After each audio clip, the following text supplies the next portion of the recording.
শুরু করছি part 5 percentage related প্রবলেমের। এর আগে আমরা ধীরে ধীরে 4টে পার্ট একটু একটু করে শিখেছি। আজকে আলোচনা করব পঞ্চম পার্ট। এখানে একটি বিশেষ ধরনের অঙ্কই আমরা আলোচনা করব। তবে বলে রাখা ভালো যে পার্ট 1-এর যে কনসেপ্ট আমরা শিখেছিলাম একদম সহজ সরল সেই কনসেপ্টের উপরে দাঁড়িয়েই কিন্তু আমরা আজকে পার্ট 5 আলোচনা করছি। Population of a town is 10,000.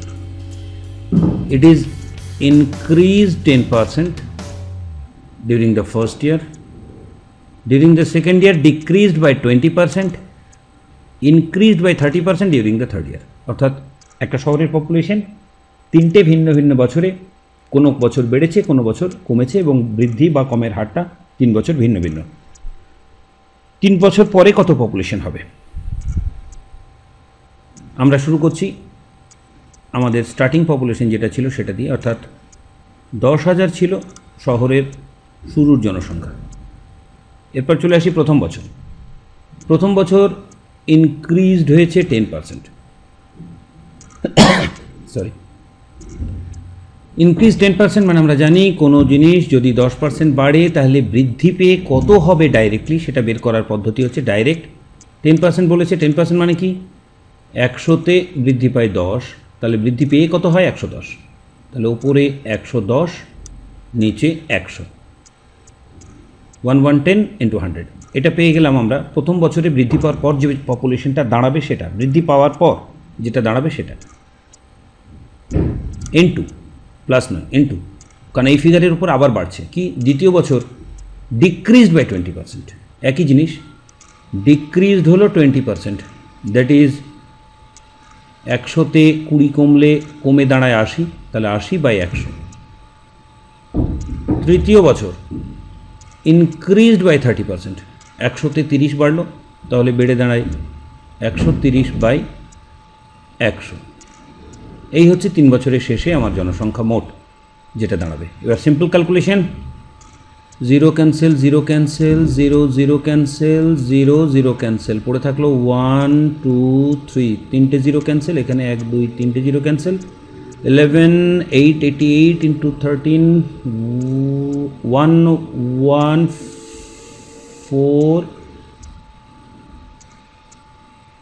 4, ওকে, একটা শূন্য পড়ে আছে, 0। অর্থাৎ 3 বছর শেষে পপুলেশন দাঁড়াবে 11,440। Next problem, population of a town increased by 5% during the first year, during the second year decreased by 5%। প্রথম বছর ইনক্রিজ হলো 5%, দ্বিতীয় বছর ডিক্রিজ হলো 5%। If the population of a town at the end of the second year is 7980, find the population of the beginning of the first ইয়ার। অর্থাৎ এক্ষেত্রে প্রথমেই বলে রাখা ভালো, অঙ্কটা সম্পূর্ণ অপোজিট ডাইরেকশনে, অর্থাৎ ফ্রন্ট টু ব্যাকের দিকে। আমাকে ভবিষ্যতেরটা বলে দিয়েছে, ব্যাকে আসতে হচ্ছে। এই ধরনের অঙ্ক করার সময় আমরা এটাও পার্ট 1-এ আলোচনা করেছিলাম যে একটা ফ্রন্ট ফিগার থেকে ব্যাক ফিগারে আমরা কী করে ফিরে যাই। অঙ্কটা কীভাবে ভাবা যেতে পারে? এটা হচ্ছে প্রথম বছরের পপুলেশন ইনটু কি বলেছে, আচ্ছা ইনটু না ডিভাইডেড বাই পরে আলোচনা করছি। সিম্পলি আলোচনা করি যে 5% বেড়েছে বলেছে পপুলেশন প্রথম বছরে, বৃদ্ধি পেয়ে যেটা দাঁড়ালো সেটা আবার পরের বছর 5% লেস হলো, অর্থাৎ কমে গেল। এরপর যে ফিগারটা দাঁড়ালো ফাইনাল ফিগার, সেই ফাইনাল ফিগার হচ্ছে 7980। 7980 হচ্ছে ফাইনাল ফিগার। আমাকে ফিরে যেতে হবে প্রথমে এই ফিগারে, তারপর এই ফিগারে। ওকে, প্রথমে আমরা এই ফিগারটা বের করার চেষ্টা করি। সিম্পলি এই ফিগারটা হবে 7980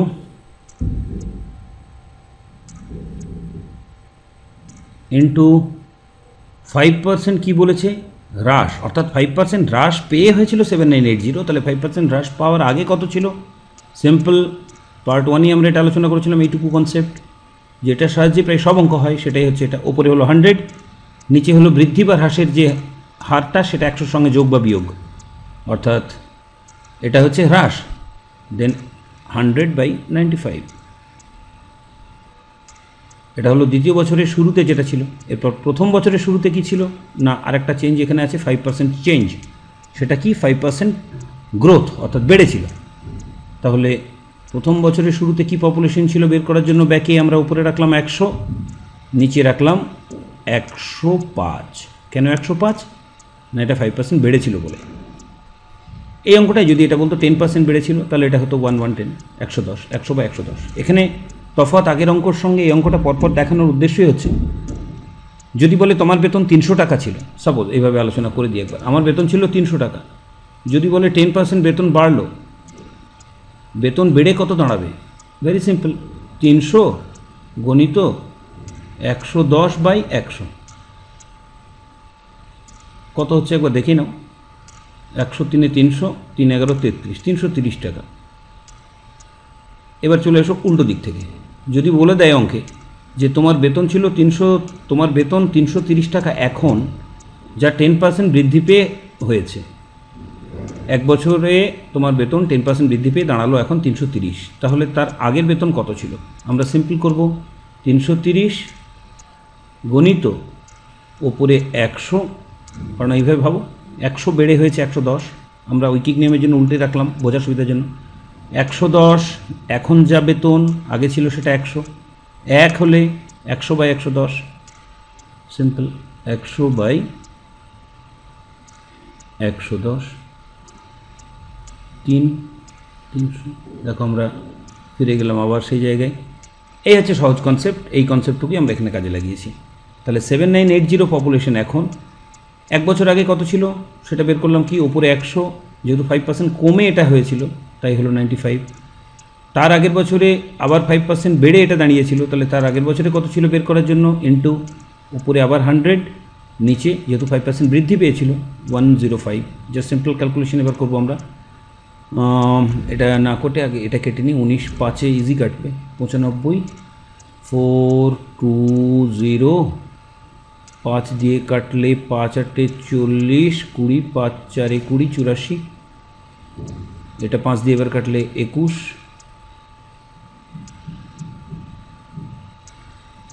5 20 100, 21, 4 84, 4 20 80 ইন্টু 100, দ্যাট ইজ 8000।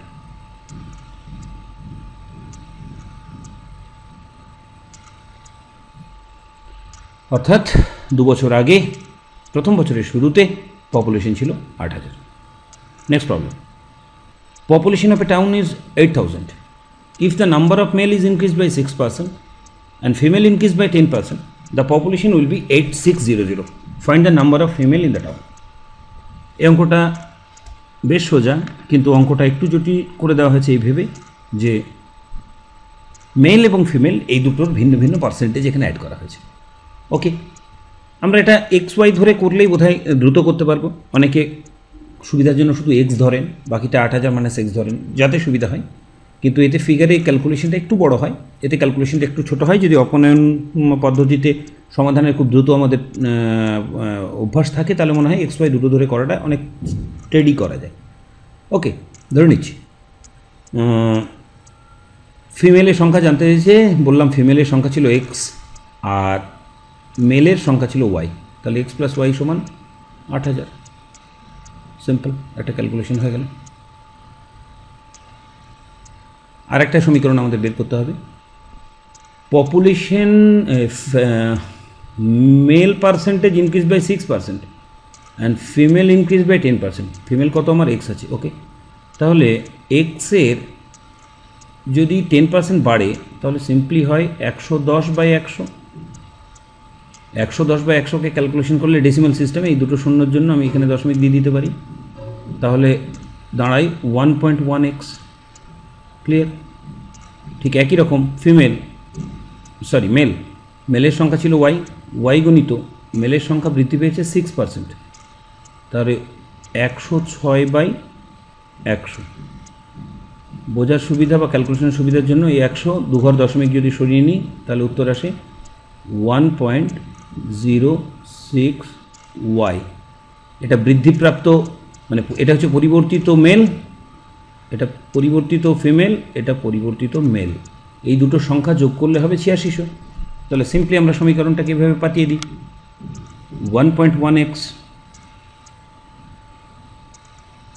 প্লাস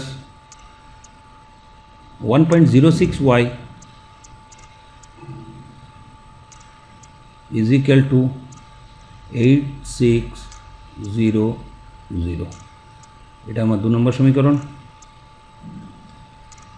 এবার একটু ঠান্ডা মাথায় ভাবি, আমাকে এক্স বের করতে হবে, তাহলে সময় নষ্ট না করে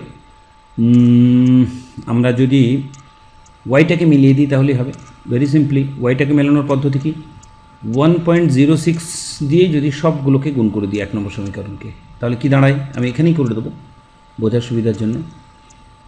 1.06 x 1.06 y, এটাকে 1.06 দিয়ে গুণ করলে দাঁড়াচ্ছে 8480। ওকে, একবারই করলাম, অর্থাৎ সময় নষ্ট করে দুবার সমীকরণ লেখার প্রয়োজন নেই।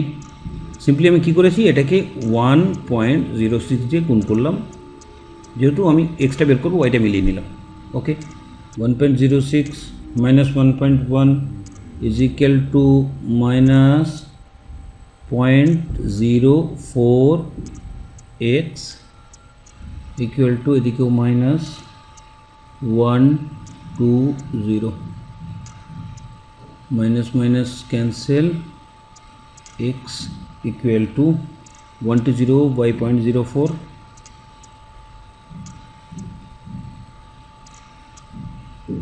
দশমিক 2 ঘর ওঠানোর জন্য উপরে 120, আরও দুটো শূন্য নিলাম, দশমিক উঠিয়ে দিলাম, তাহলে নিচে পড়ে থাকলো শুধু 4, 4 3 12, 3টে শূন্য, দ্যাট ইজ 3000। ক্লিয়ার? অর্থাৎ find the number of female, x আমরা ফিমেল ধরেছিলাম, ফিমেলের সংখ্যা ওই শহরে 3000। ওকে, থ্যাংক ইউ।